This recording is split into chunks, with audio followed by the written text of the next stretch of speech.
मुलींच्या ना लग्न आधीच्या भरपूर काही अपेक्षा आता वाढलेल्या आहे. जसं की मुलगा चांगल्या नोकरीवर पाहिजे, स्वतःचं घर पाहिजे, गाडी पाहिजे, 1 ते 1.5 लाख रुपये पगार पाहिजे.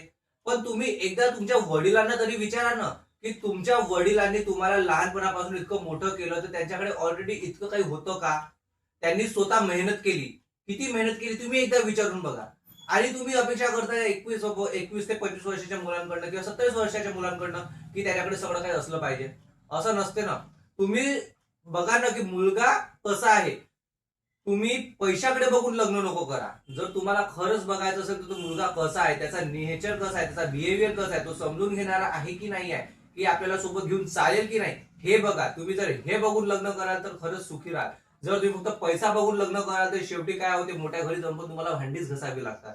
उलट झगडे होतात. त्यापेक्षा जर तुम्ही समजूतदार व्यक्तीशी लग्न केलं किंवा जो तुम्हाला समजून घेऊन समोर घेऊन जाईल असं तुम्हाला वाटत आहे, त्या व्यक्तीशी लग्न केलं तर तुमचं आयुष्य खरंच सुखी राहणार. एक गोष्ट नक्की लक्षात ठेवा.